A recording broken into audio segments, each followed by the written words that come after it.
Hello mga katoti, nagbabalik po si Benz Magtoto, ang inyong lingkod at magbibigay po sa inyo ng kaalaman. Ngayon po ay meron po tayong pag-uusapan na napakahalaga sa mga stroke pong ng makina. Ngayon po, nung nakaraan sa vlog ko, yan meron po tayong bali na ibigay nung nakaraan. Meron po tayong bali pattern sa mga transfer port tsaka exhaust. Yan, kung paano po ginagawa yung isang makina na 2-stroke, kung paano inaalam yung distansya mula sa pinakataas hanggang sa bahagi ng pabukas ng exhaust hanggang sa bubukas naman yung ating intake. Yun ay natapik natin nung nakaraan.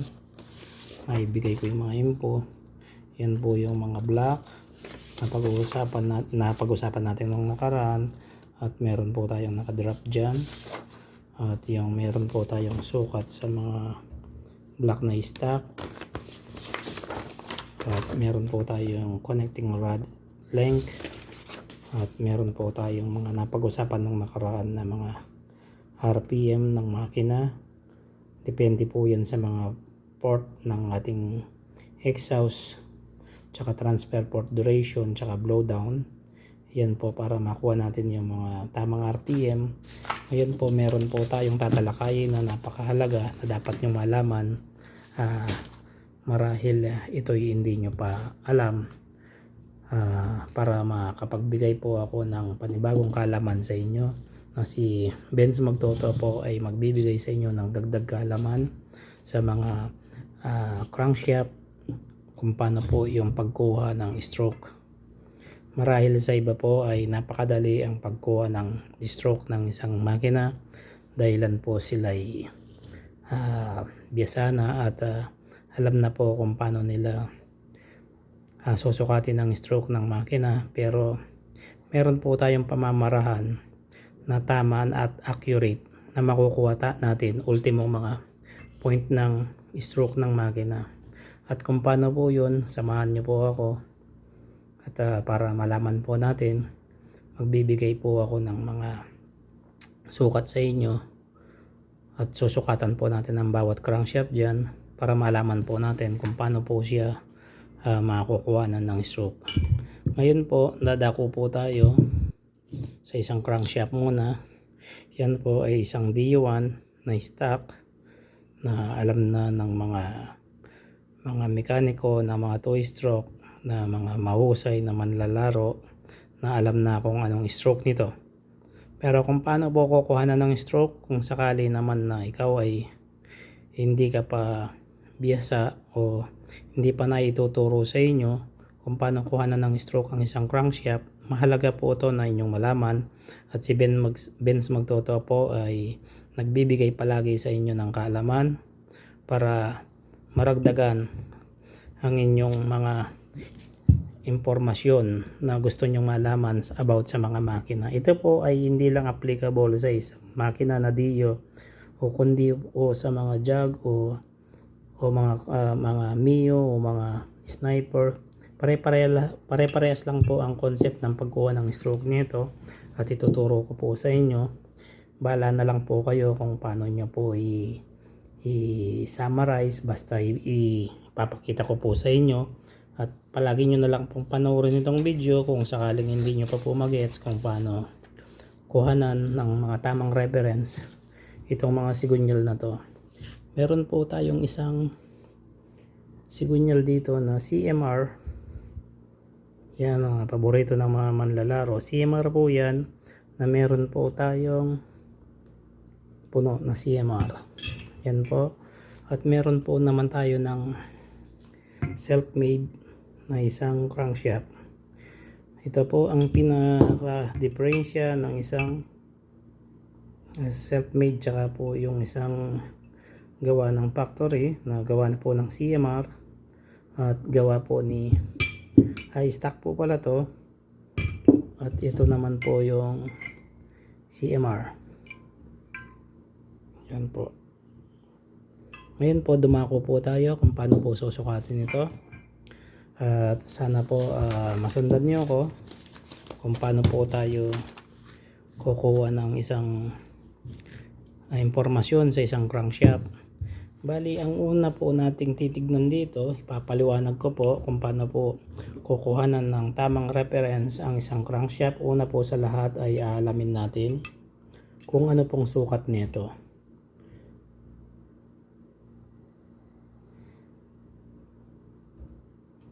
Ang sukat po nito ay 74. 74 po ang outside diameter ni stock na DO1, at sukatan po natin ng pin.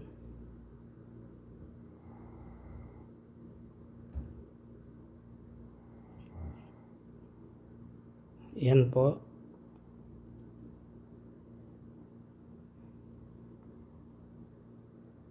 Ito po ay merong pin na 18 at meron pong diameter po na 74.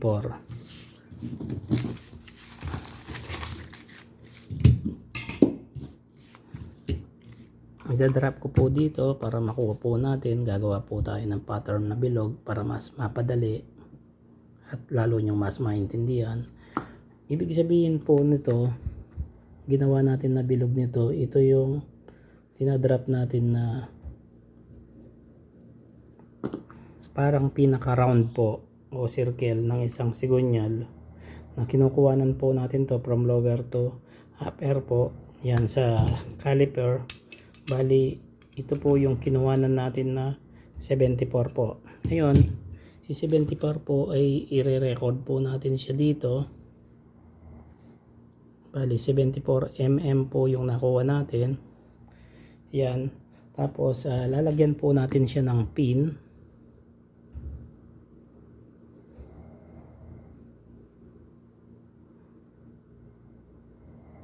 Si pin po, ang diameter niya is 18 mm.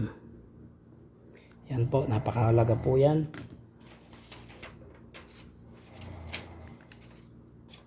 At meron pa po na mahalaga sa bahagi ng ating crankshaft na kailangan masukat natin, na meron tayong masusukat ditong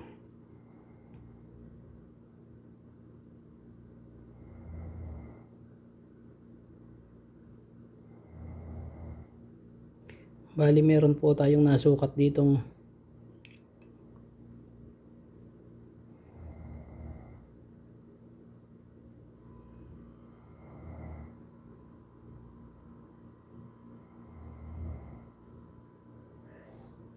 yan po, meron po tayong nasukat ditong 7.2.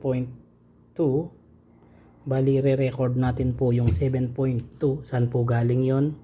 Dito ko po sinukat yung 7.2. 7.2. Bali po yung 7.2 po, galing po siya dito, 7.2. Ito po, tandaan nyo, 7.2 po to. Tapos 18 diameter po yung pin natin.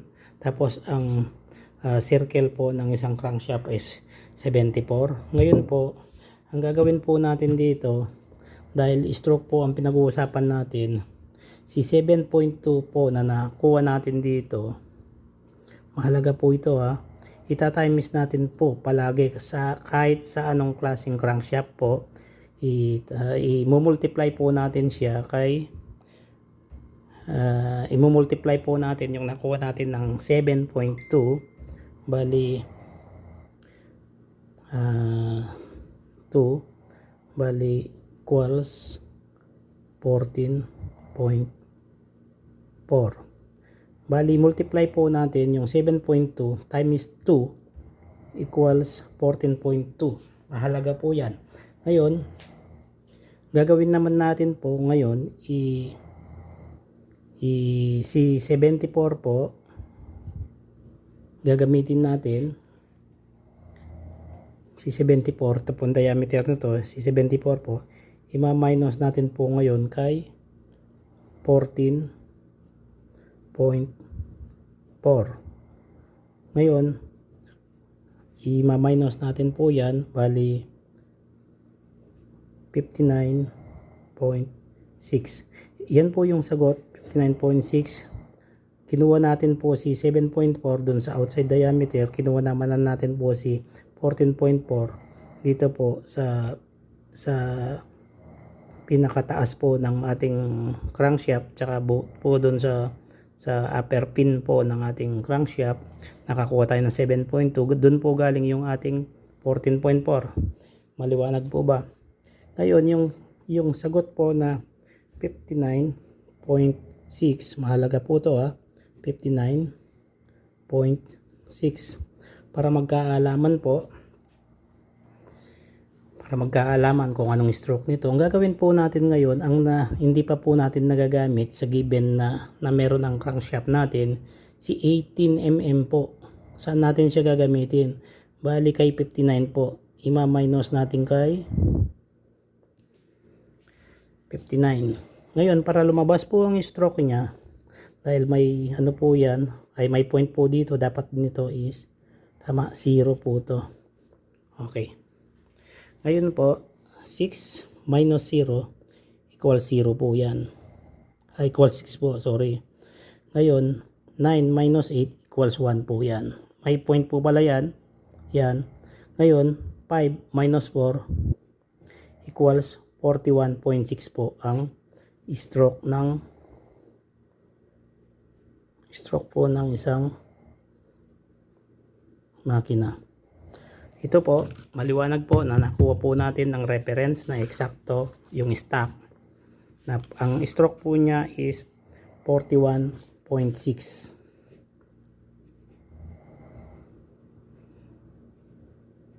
Yan po, 41.6 po ang stroke ng isang crankshaft na to na stock. Okay po, maliwanag po. Ngayon dumako naman po tayo sa isang crankshaft. Sa sample po tayo uli para mas accurate.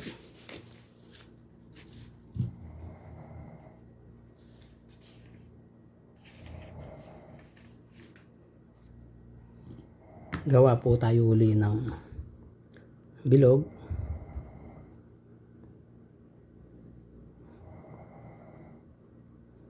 Parehas pa rin po. Tapos lagyan natin ng pin. Ito po ay makakatulong sa ating lahat, lalo na po yung mga baguhan na maraming nagtatanong. Minsan pinagkakaitan po ng sagot ng mga marurunong. Dito po kay Benz Magtoto, wala po itong tinatago na anuman. Naibibigay ko po sa inyo lahat yan ng libre, dahil po kayo ay nangangailangan ng mga ganitong pag-aaral. Ito po ay aking ipamamahagi sa inyo, dahil hindi naman po natin madadala itong kaalaman. Kailangan maiwan din po sa inyo to.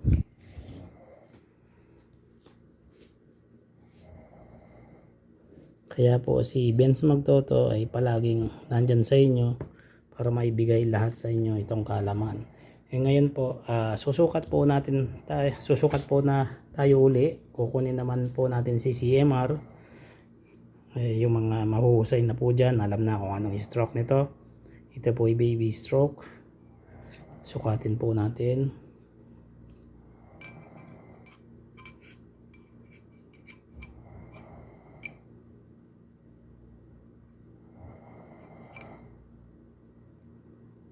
Meron po siyang 75.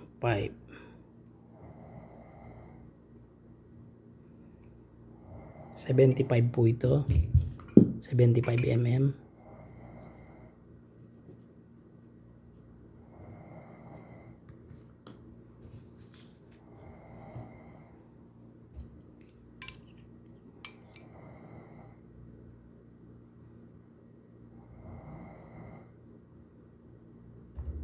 At meron po itong 7.5. Ayan po. 5 po yung nakatapat.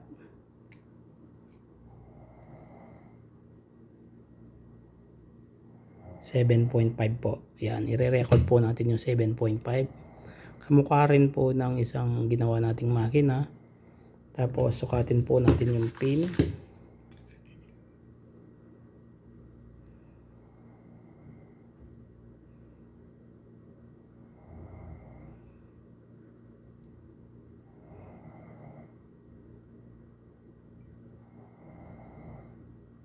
nakaduling. Yan po, meron po siyang 16. Bali 16 mm po yung ating pin. 16 mm. At meron tayong 7.5 mm. Ito po yung tamang pagkuha ng stroke na accurate na makukuha na natin ng isang crankshaft. Yan po, medyo madali pa po yan kasi yun pong mga crankshaft na yan kung tutusin sa seller pa lang nasasabi na nila o nakalagay na sa specification nila sa pagbebenta nila kung anong mga stroke niyan. Pero pag wala po at binigay lang sa inyo o nakuha nyo lang o nabili nyo somewhere, nahubad na po yan, kung paano po kukuhanan ng tamang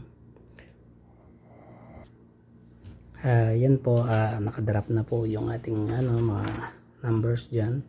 Ngayon ang gagawin po natin si 7.5, lagi po natin itatimes kay i-multiply po kay 2, kaya makakuha po tayo ng 15 na sagot.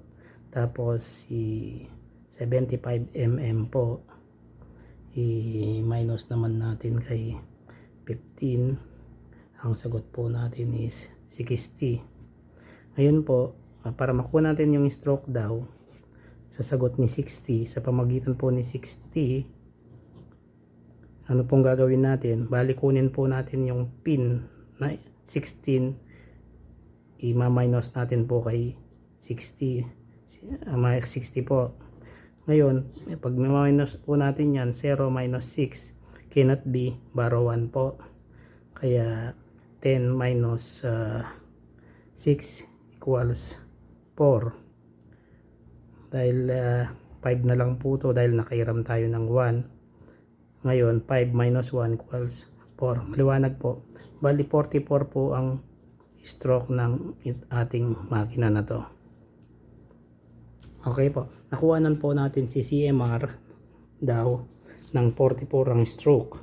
Yan po, hindi po nakakapagtaka ha. Bali dinaan po natin talaga sa tamang computation si CMR.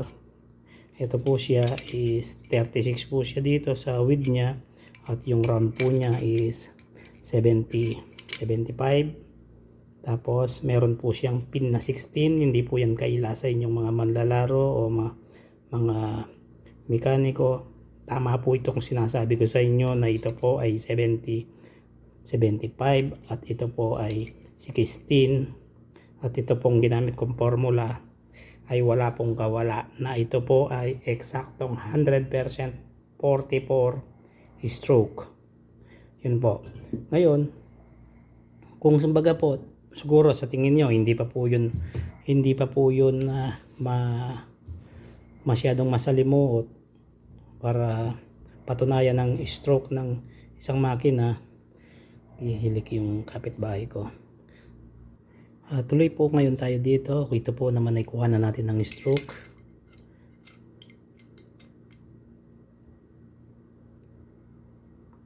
Yan po yung stroke po nito ay yung pong diameter po nito is 90. Yan po 90. Tapos ang kanyang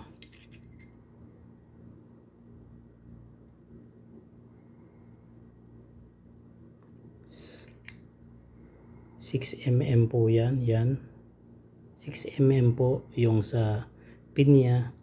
Pagkatapos susukatan po naman natin to.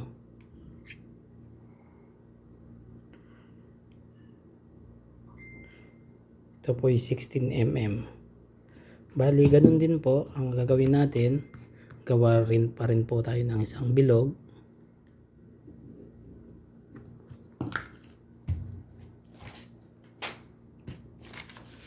Tapos lagyan po natin ng isang bilog pa uli dito. Yung pong nakuha natin na 6 mm at 16 po yung pin, 16 mm at 90 po yung diameter ng ating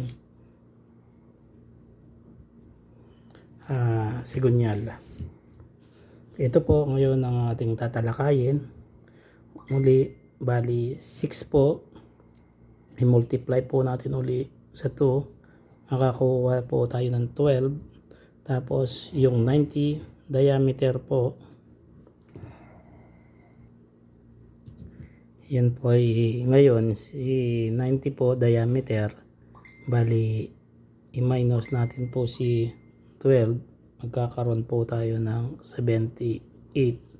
Ngayon po ganun pa rin po, itong pong 78 na to is i-minus po natin sa kanya si 16. Si 16 po, siya po yung pin, 16 mm po yung pin. Kaya kung i-minus po natin para makuha yung stroke, 8 minus 6 equals 2, 7 minus 1 equals 6. Bali ang stroke po nun ay 62. Maliwanag po, 62 po yung stroke. Ganyan po yung pagkuha, tama po. Yung stroke po nito ay 62. Gawa po ni Benz Magtototo na self-made po siya. Gawa ko po ito. Ayun po, kahit sa ganung pong pagtuturo sa inyo, nakapagbigay po ako ng kaalaman.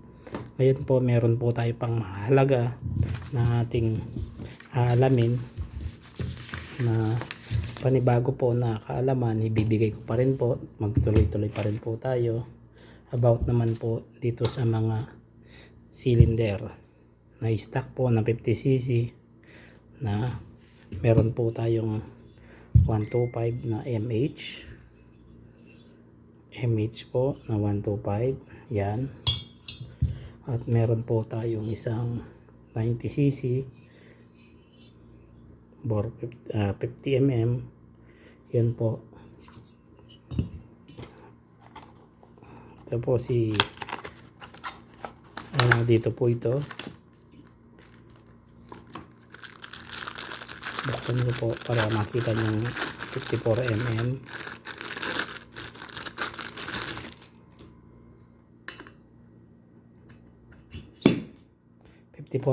po ito.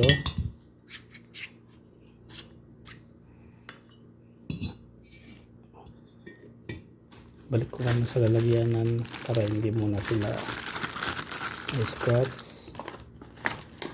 Ang ating pong tatalakayin ngayon about po sa mga makina na to, kung paano po ito gagawin natin. Ang alamin po natin dito is kung paano po nila na-design itong exhaust na to. Bakit na-design po nila yung 49cc o 50cc, na nalaman po nila na yung diameter ng butas nito eksakto po yung ilalagay. Kung kayo po ang lalagay sa ganitong sitwasyon, na kung po kayo ibubuo ng isang makina, itatanong nyo rin po siguro sa inyong sarili, kahit gayahin nyo to, kung kayo po, anong butas kaya ang ilalagay nyo dyan na eksaktong diameter. Yan po, magkaiba po yan ng butas yan. Susukatin po natin to, sample. Meron po itong butas na 22 mm, 22.4 mm. Ito po mahalaga sa bawat makina para malaman natin kung pumapasok na tayo sa restriction ng isang butas o pagka-porting. Kasi po pinoporting po natin yan, hindi po tayo basta-basta dapat nagpo-port niyan kung wala po tayong data na ginagamit o nagko-compute po tayo dapat. Kaya gagamit po tayo ng isang computation o gagawa po tayo ng isang data para sa susunod. Pag nag-porting po kayo, hindi po kayo mapupunta sa restriction o hanggang lang po kayo dun sa maximum.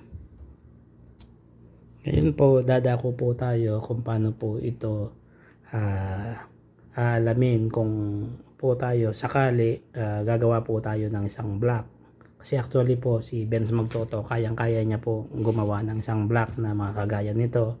Yung mga porting design niyan, yung mga exhaust niyan, tsaka mga inlet ng mga intake, kayang-kaya po natin gawin yan. Pero ipapaliwanag ko po sa inyo sa abot ng aking makakaya Sana'y may mapulot kayong aral dito.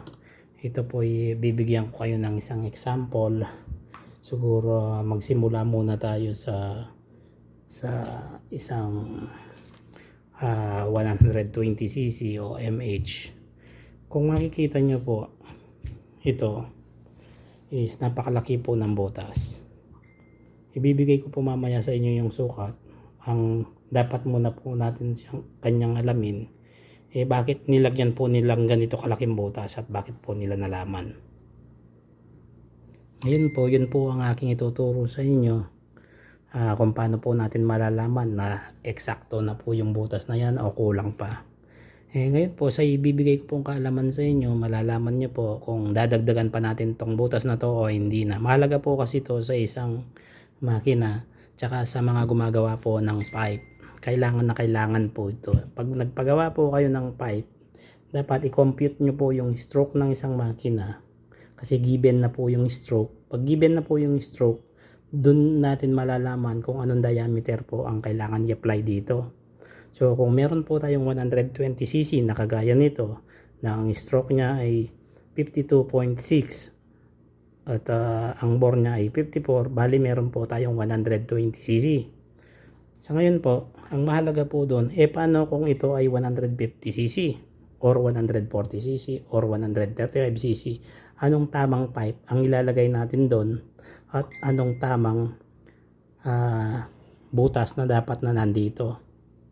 Mahalaga po yun. Kaya yung mga pipe, meron pong dapat natatamang sukat yan. Ngayon po, paano po yun? Ito po, ibibigay ko po yung instruction sa inyo. Si Benz Magtoto po hindi po madamot sa kanyang kaalaman. Ito po ibabahagi sa inyo sa mga matagal na pong naghihirap kung paano po malaman ng mga bawat spec ng mga makina. Ngayon po, ito'y napakahalaga sa mga gumagawa ring pipe gaya ni JCC, tsaka si 4N, tsaka si sino pa itong isa, si GM po. Yan, mga gumagawa pong pipe yan para makapag-request po tayo ng tamang mga diameter ng tubo sa kanila. Ito po ay napakahalaga. Sila rin po ay hindi nila alam ito na eksakto ng mga ganitong diameter. Sigurado ko po na hindi nila alam. Ang alam po lang nila, pag meron kayong 50cc, 90cc, meron kayong 125 o pang open, ito lang po talaga yung gagawin sa inyo. Meron po talaga itong talagang eksaktong elbow na kailangan gamitin dun sa output na kagaya nito. Alam ko po sila yung mga mahusay na gumagawang mga pipe. Hindi ko naman po sila binamalit sa kanilang kakayahan. Pero mas maganda po malaman po rin nila ito na accurate po kasi itong ating gagawin na kagaya ng mga pinakita kong crankshaft sa inyo is very very accurate po. Na yun po talagang formulang ginamit natin na eksakto po talagang ultimo pong 0.0 na po ng mga sukat ay nakuha natin at na-apply po natin sa tamang stroke. Ganon din po ito sa mga makina na makakapag-request po tayo ng tamang pipe sa mga elbow ng output o tamang porting dito sa ating cylinder block. Kaya kung po tayo ay magpo-porting, may limit po tayo dito. Hindi po ito talaga pwedeng sobrahan. Nasa sa inyo po kung pwede sobrahan, pasigawin nyo, pero ina po yung kanyang kakayahan. Malakas ang boses pero mahina po yung kanyang torque. Sisingaw po yun. Maniwala po kayo. Dahil ako po isang manlalaro, mandirigma, na alam din po ng mga nakalaro ko. Si Benz Magtoto po ay hindi lang po ito basta-basta din manlalaro. Si Benz Magtoto po ay naglalaro, maaari pong tatalunin nyo. Pero once na binalikan po kayo ni Benz Magtoto ay sigurado po may paglalagyan po kayo. Kaya hindi natin po pinagyayabang yung ating mga gawa. Pero meron din po kasi tayong kakayahan para maglaro. Dahil tayo po ay bumabase sa mga tamang formula. Kaya po tayo ay nananalo sa mga laro. Pero si Benz Magtoto po, marami po siyang talo sa laro. Pero pinagsikapan niya po hanggang sa matuto, hanggat Hanggang ngayon po, ito ay nagbibigay na ng impormasyon sa inyo. Pinagsikapan niya po dahil nung panahon na si Benz Magtoto ay naglalaro. Sa unang paglalaro niya ay wala po siyang mapagtanungan. Wala pong nakapagbigay po sa kanya ng info para lumakas ang motor na kanyang linalaro. Wala pong nakapagbigay sa kanya kung ano pong gagamitin na crankshaft, kung anong sisi, kung anong sukat ng piston. Wala po.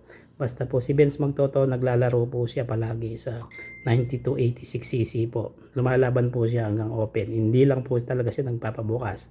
Kasi po si Benz Magtoto, may mga sarili po talaga siyang design na ginagawa sa makina niya na talagang siya po talaga yung gumagawa. Kaya hindi niya po ipinapakita kasi yun lang po yung kanyang talagang pinangahawakan na last weapon niya po talaga yon. Pero sa ngayon naman po, sinishare ko rin naman po yung aking mga kaalaman. Hindi ko naman pinagkakait na kayo po, kung gusto nyong i-apply yung mga ganitong concept na ibinibigay ko po ngayon sa inyo, ito po para dagdag po sa inyong mga kaalaman.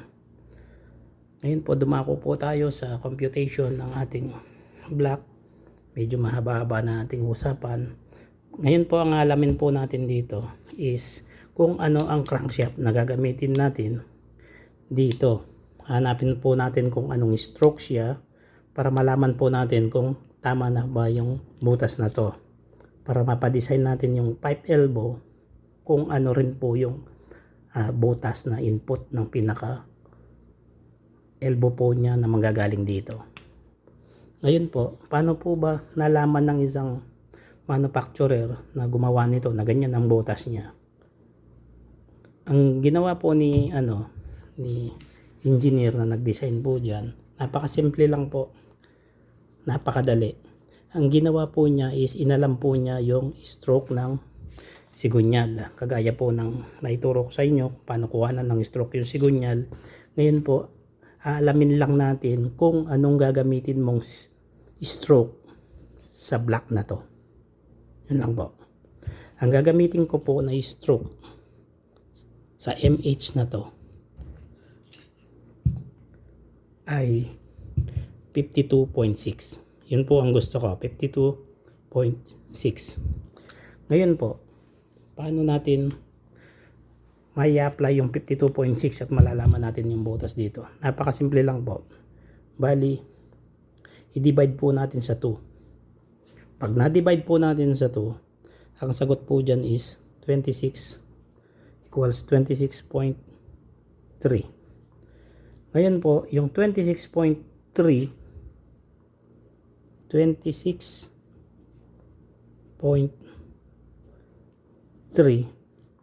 i-divide naman natin po siya sa 4. Tandaan nyo po itong 52.6 is na-divide po siya sa 2. Kaya meron po tayong sagot na 26.3. Ngayon, ang gagawin po natin, yung 26.3, i-divide naman po natin siya sa 4. Ang sagot po, kung i-divide po natin siya sa 4, 6.575. Yan po ang sagot ngayon. Ngayon, yung pong 6.575, i-add po natin yan. Bali, si 26.3, i-add po natin kay 6.575.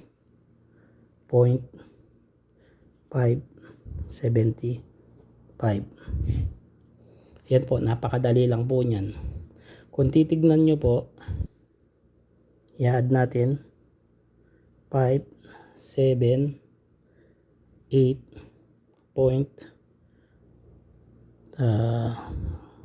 plus 6 equals 12, carry 1, bali 32 po dapat, 32.8 po dapat ito. Yan po, 32.8. Yan po yung sagot. Maliwanag po sa inyo. Yung butas ay 32.8 po dapat. Ngayon, saan po natin kailangan gamitin si 32.8? Una, kailangan i-porting po to ng maximum na 32.8. 32.8 po, restricted po tayo pag lumampas po tayo sa 33. Ito po, question. Meron pong nakagamit ng 33 daw or 34. Kasi nungalingan daw yung 32. Hindi po. Yung 32 po ang nagsasabi yung stroke na ginamit nyo. Ganun po yon. Ngayon, kung gusto mo nyo pong maging 33 to o 34, nasa sa inyo po. Pero siguraduhin nyo yung piston nyo is lalaki po doon sa bore nya. Kung 54 po siya, naging po siyang 55 or 56, i-apply nyo po yung sobrang ilagay nyo po dito. 100% po yung sinasabi nyo po na baka hindi. Kasi yung sa akin, bakit 33, 34, 35 tumakbo? Yun, kung gumamit naman po kayo ng piston na napakalaki, match po yun. Wala po tayong problema. Kaya dapat kayo po ang magre-request kay 4N, JCC, or kay GM. Ingin nyo po yung tamang spec ng inyong elbow. Sabihin nyo po 33 ang gusto nyo. Dahil yung CC ng makina nyo ganon. Yun po yung tama. Kasi po dati nakakabili po ako sa mga gumagawa ng mga pipe na yan na hindi nila alam. Nag-uutos ako ng ibang tao. Ngayon ginagamit ko po sa set ko. Bali nagkakaroon po ako ng problema. Bali inalam ko po talaga kung bakit. Pag nakagamit po ako ng pipe na galing talaga sa mga gaya ng yari ng Taiwan o mga RRGS, ano pa, Taida, very accurate po talaga kasi sumunod po talaga sila sa formula ng isang makina. Ayan po, in-apply po natin about dun sa tamang porting.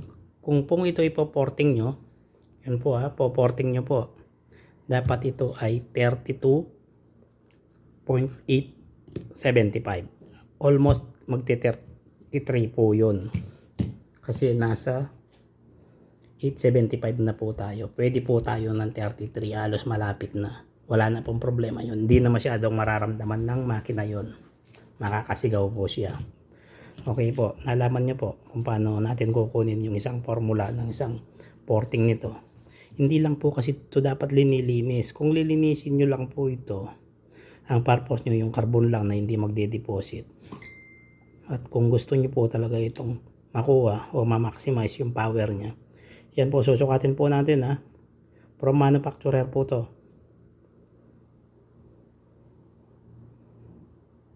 Ang sukat po nito ay eksaktong 32.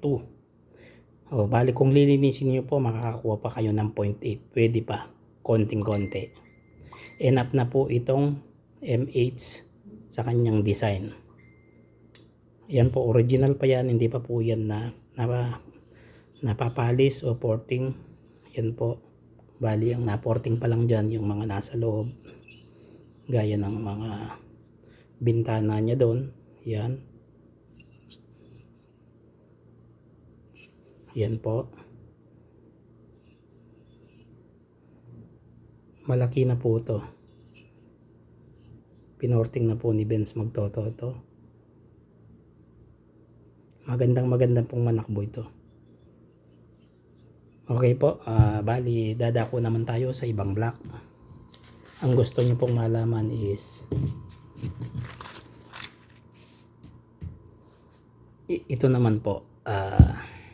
Gusto nyo malaman kung anong sukat dapat nito na tamang butas. Alamin po natin. Ito po ay 50 mm. Ito po ay 90cc na block. Hindi pa po yan nakaporting. Stock pa po yan. Wala pa pong pinorting si Benz dyan. Stock na stock yan. Kukuhanan po lang natin ng data. Sukat para sigurado. Dahil 50 mm 50. Okay po, Ngayon, ang gagamitin natin po dyan is yung gaya ng na ano natin kanina, na pag-usapan natin about dun sa mga crankshaft. Alam nyo na po ito is 44 stroke po ito. So 44 stroke, alamin po natin kung anong tamang exhaust ang kailangan natin dito. Tatapatan po natin si exhaust kay stroke. Okay po, simulan natin. Ngayon, ang gagawin po natin, i-drop natin si 44 stroke. I-divide po natin sa 2. Okay po, para makuha natin po yung sagot is 22. Ngayon po, yung 22, lagay po natin dito. Ano pong gagawin natin? I-divide po natin ngayon sa 4. Pag dinivide po natin yan sa 4, ang magiging sagot niyan is 5.5. Ngayon po, kung i-add po natin yan sa suma total, bali magiging 27.5. Yun po, nasundan nyo.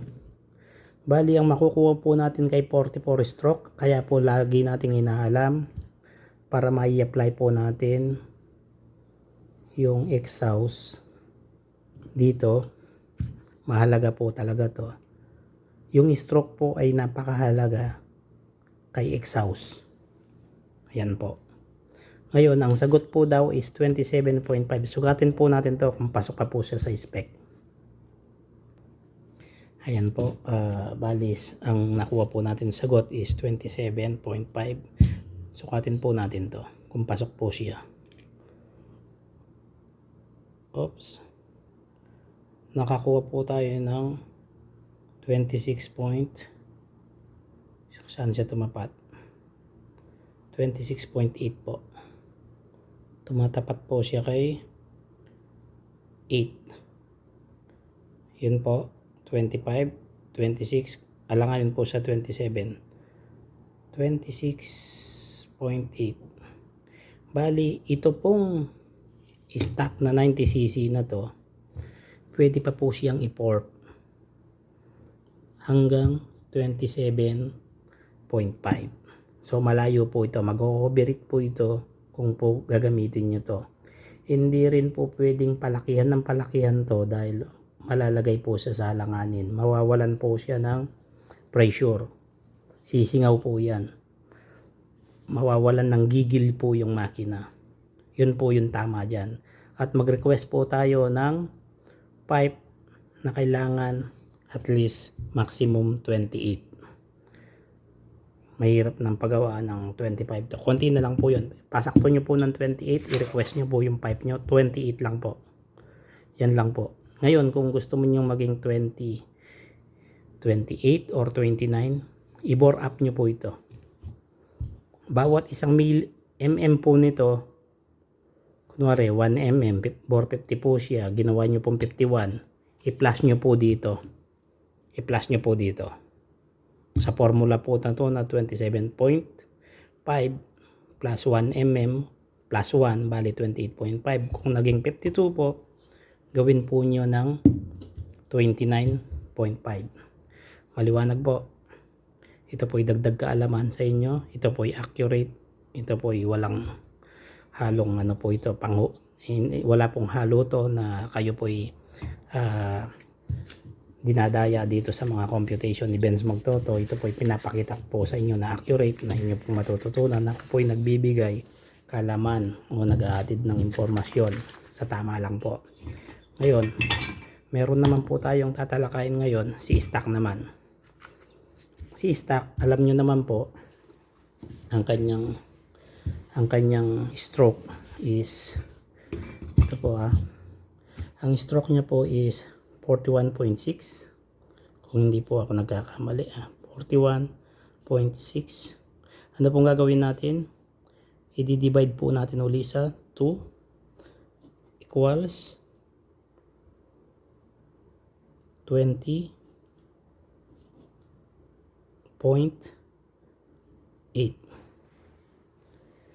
Ngayon po, ang gagawin naman natin, yung 20.8, lagay natin po sa ilalim, 20.8, i-divide po natin ngayon sa 4. Equals naman po niya is 5.2. I-add natin po ngayon to. Anong kalalabasan yan? 26.0. Yan po. Sukatin po natin kung pwede po pong i-port si stock. 49 cm. Ito po ay 22 lamang. Ang layo pa po ng kailangan dito. 4 mm pa po.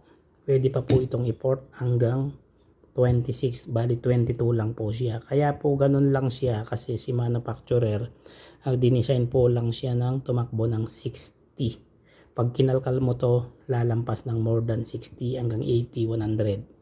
Kaya po yan lumalakas kasi pinapakialaman, pinaport nila, pork po sila ng pork.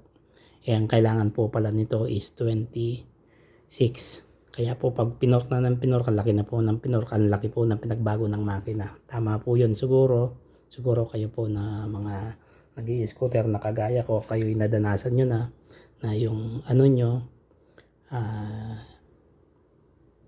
50cc nyo, pinork nyo lang yung exhaust, pinalakihan nyo lang, nakahinga ng maluwag, tapos nanakbo ng napakaganda, unlimited na yung piga, tapos napakaganda po ng takbo. Yun po, si Benz Magtoto po ay nagbibigay ng tamang impormasyon sa inyo. Sana po ay marami kayong napulot na aral, at ako po ay nagpapasalamat sa inyong matyagang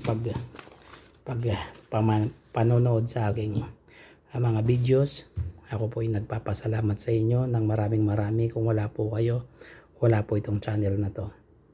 Ako po ay naghihingi ng pasasalamat sa lahat po ng mga nag-subscribe, at ako po ay umabot po ng 1K na sa aking channel. Maraming salamat po. Hanggang sa muli, Benz Magtoto.